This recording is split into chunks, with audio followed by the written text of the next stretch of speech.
Soy Tamara Hidrobo y nuevamente con un video, me han dicho, de la super cuchara, la cuchara para raspar cocolón y no solo comer arroz. Así que muchísimas gracias por hacerse eco de mis videos. Soy Tamara Hidrobo Sinachi con B grande.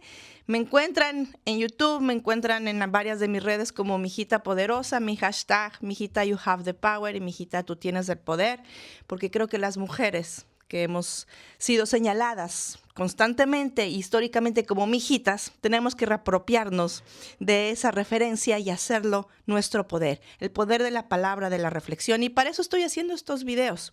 El video de hoy, como no podía ser de otra forma, la reflexión después del informe a la nación del presidente Daniel Noboa este 24 de mayo del 2026. Un año desde que ejerció su gobierno después de haber sido reelecto, que venía también de un año previo, porque, como saben, es de conocimiento público, tuvimos una muerte cruzada que nos llevó a las elecciones anticipadas y Daniel Noboa fue electo, después reelecto. En fin, ¿qué dijo Daniel Noboa en 13 minutos? Yo había dicho que iban a ser 25 minutos de su elocuente presentación y rendición de cuentas al país y me equivoqué, porque no fueron 25 minutos, fueron 13 minutos y un poquito más. Obviamente la presentación del presidente estuvo rodeada de videos, de aplausos, de interrupciones y por ahí unos minutos de saludo que suele pasar. El día de ayer también compartí, sobre todo en mi X, Tami Hidrobo, me encuentran ahí, recuerden, Sinachi con B grande, el verdadero informe de los números, de la realidad que el país está viviendo. Lo digo, lo he dicho y lo repito, no es algo que se diga en datos, es algo que las ecuatorianas y los ecuatorianos lo viven todos los días, todo el tiempo, desde el momento que se despiertan, el momento que salen a sus casas, a trabajar, a buscar trabajo, a estudiar, a movilizarse, lo viven, lo sienten. Es una realidad que es imposible de esconder con cualquier retórica o más aún con videos y datos que son falsos o que son acomodados además. El video que acompañó a Daniel Noboa nos aportó los datos que está usando el gobierno actual para decir que está trabajando, para decir que le importa al país. Más allá de la parafernalia que creo que es imperante dejar de seguir o de comer los anzuelos que nos lanzan, no sé si por equivocación, no sé si con toda la intención, pero sí con toda la perversidad de desviar un poco la atención. Nos pasó eso con la entrevista de la señora Lavinia Balbonés y, por cierto, ahí están mis videos también de cuestionamiento y crítica legítima a la señora y también al ejercicio del periodismo, en este caso del periodista Fabricio Vela que la entrevistó. No es un ataque, es un cuestionamiento que tiene que estar ahí, constante, permanente, al ejercicio del periodismo, pero también al ejercicio del poder gubernamental, porque es desde el poder a quienes nos tienen que rendir cuentas a la ciudadanía. Y las ciudadanas, los ciudadanos tenemos la responsabilidad, la obligación inclusive democrática de cuestionar ampliamente y frontalmente las retóricas y la realidad del país. Yo como ciudadana estoy ejerciendo ese derecho y estoy ejerciendo esa responsabilidad. Yo no me puedo quedar tranquila, callada y disfrutar de un hermoso clima que está aquí donde yo vivo cuando sé lo que están viviendo y yo también he vivido y atravesado la ausencia del Estado en muchas de sus obligaciones. La retórica del presidente Daniel Noboa ayer estuvo enfocada en desviar la atención, en también presentarse como lo que es, un tipo bastante cruel y perverso, con esos mensajes pasivos agresivos de violencia, de demostrarnos, indicarnos que es el peor enemigo del país. No necesitamos que nos lo diga, lo sabemos, lo viven. Aquí las Álvarez lo sabe. Las mujeres alrededor de su vida lo saben y lo han vivido, desde ministras, desde su ex esposa, desde su actual esposa y desde todo el entorno que a Daniel Noboa lo conocen como realmente es. Y existió un anzuelo que han mordido muchas personas para desviar lo que voy a hablar después, que es esta fundita plástica que salió una solapa del terno de la chaqueta del presidente, una fundita plástica que, bueno, sirvió para muchas distorsiones. Yo a veces, la verdad, no sé si es que lo hacen adrede, si es parte de la estrategia. de lanzarnos, como digo, ese anzuelo para que la gente lo muerda y nos quedemos en eso. Aunque tenía la fundita plástica, que era la fundita plástica, que si era, no era de botones, a mí me tiene sin cuidado. Lo que a mí me importa es la realidad del país y las verdaderas cifras que contradicen mucho de esa presencia de un gobierno y de una retórica que Daniel Noboa pretendió decirle al país ayer, que todo está bien, que están luchando y sacando adelante y que ama y adora a la patria, a su patria que está sufriendo. Las muertes violentas. No hay seguridad en el Ecuador. Las muertes violentas están ahí todo el tiempo, constantemente, de forma diaria. Otra cosa es que la gente ha empezado a normalizar lo que no es normal. Saber de asesinatos, de sicariatos, de muertes violentas por todas partes alrededor de todo el país e inclusive en provincias donde existe una ausencia real del Estado ecuatoriano.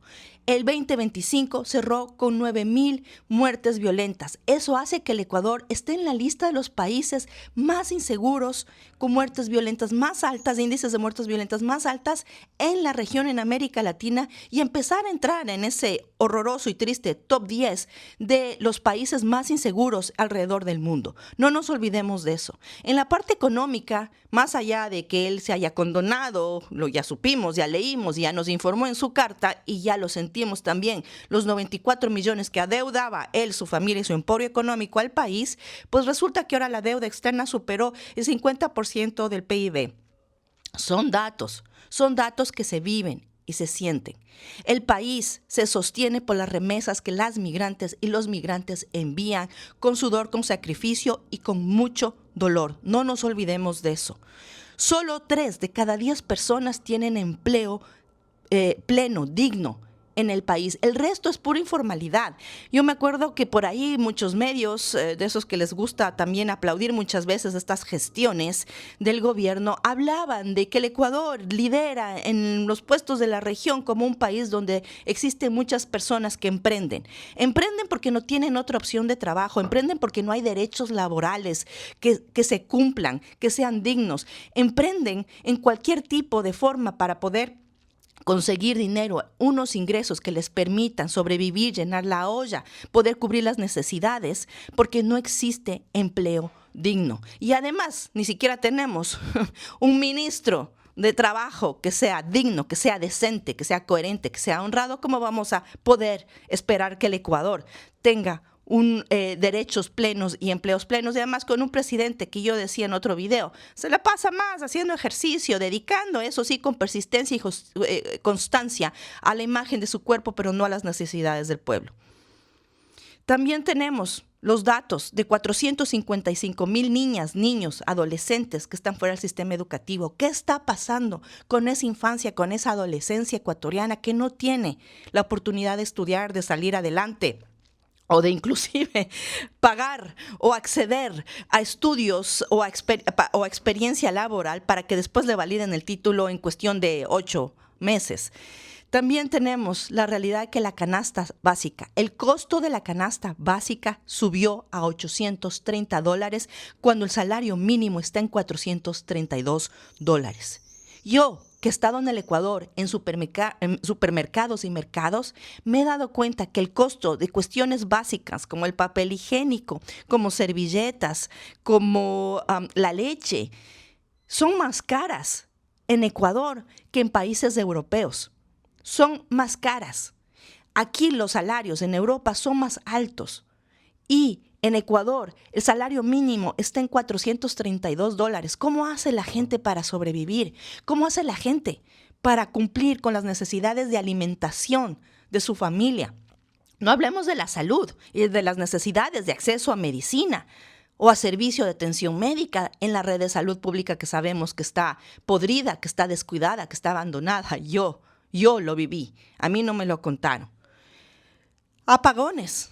Los apagones en el Ecuador, es increíble cómo se han olvidado. Y ya hay apagones. La semana pasada, previa al 24 de mayo, existieron apagones en el Ecuador, sin previo aviso, sin ninguna información. Es como un gaslighting. El gaslighting que termina siendo la demostración de una violencia clara a la gente, al pueblo, consiste en hacer dudar a las personas de la realidad y de sus sentimientos, de lo que están viviendo, con una retórica y con una influencia y una manipulación. Eso está haciendo Daniel Noboa.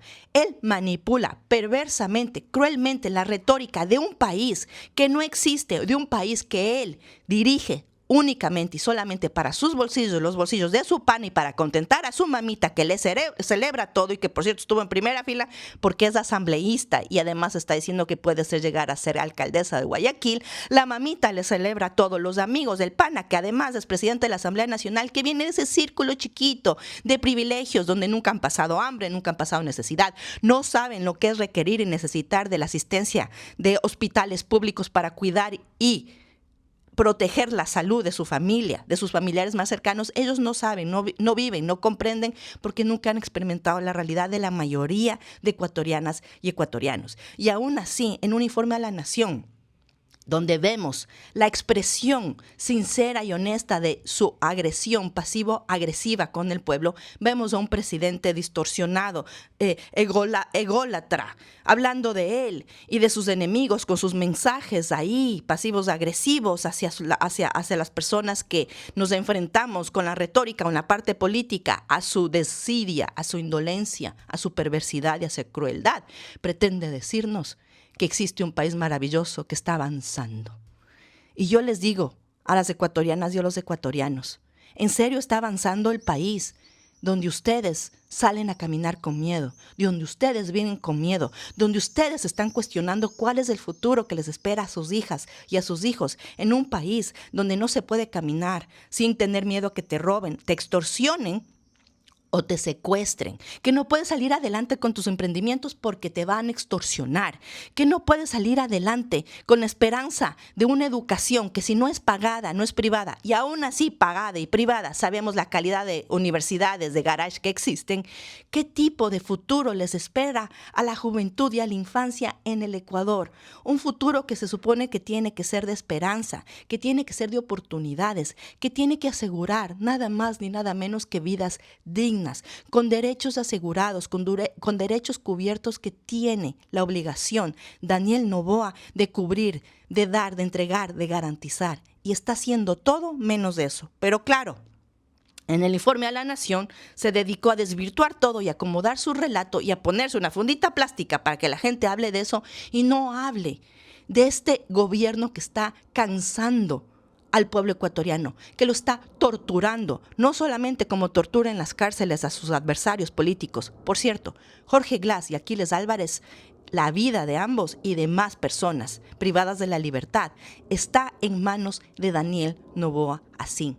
Cualquier cosa que les pase, les suceda en su calidad humana, más allá de lo que podamos hablar de la legalidad y la ilegalidad de los procesos y que son o no son culpables, eso no compete. La vida, la dignidad, la humanidad de Aquiles Álvarez y de Jorge Glass está en las manos ensangrentadas de Daniel Noboa Asín.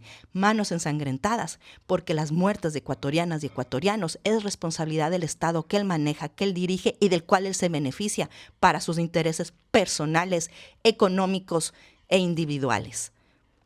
Ecuador, tras 1 año o 2 años del gobierno de Daniel Noboa, tenemos eso, violencia, tenemos mentiras, tenemos distorsión de la realidad, tenemos a un presidente pasivo-agresivo enviando mensajes egocentristas sin importarle nada ni nadie, un presidente incapaz de ser elocuente, de ser claro, de rendirle cuentas a su país, a su pueblo, porque no sabe gobernar el Ecuador, no le importa el Ecuador, él está ahí cumpliendo, eso sí, con los intereses de su verdadero país, que es los Estados Unidos, porque él nació en Estados Unidos, él responde a Estados Unidos y él eventualmente se irá a vivir a los Estados Unidos cuando le toque dar la cara y responder por toda esta desidia e inclusive crímenes que se están cometiendo con las manos de él como presidente de la República, mientras él ha sido presidente. Y con esto termino. No nos olvidemos de la gente desaparecida. No nos olvidemos de los 4 niños de las Malvinas. No nos olvidemos de la tortura que la gente ha enfrentado y ha sentido en sus vidas con desapariciones y detenciones forzadas. Y con toda la fuerza pública, la arremetida de militares y policías, fuerzas que están subordinadas al comando de su comandante en jefe llamado Daniel Noboa Asín.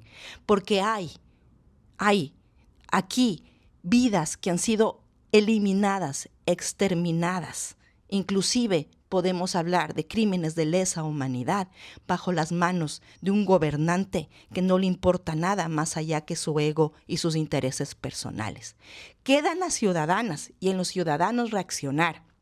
Queda en nosotras y en nosotros poder darnos cuenta toda esta puesta en escena que pretende desviar la atención para olvidarnos de Progen, para olvidarnos de los apagones, para olvidarnos del sistema de salud que está descuidado, para olvidarnos del sistema educativo que tiene abandonado a la infancia y a la adolescencia sin una posibilidad de salir adelante, de la seguridad, del empleo y de todo aquello que ustedes viven y sienten, y no es necesario que yo lo repita.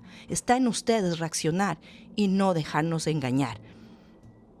Vamos a ver con qué novedad nos salen después de este primer año de gobierno de Daniel Noboa. La cuchara poderosa para raspar cocolón y no solo comer arroz. Gracias.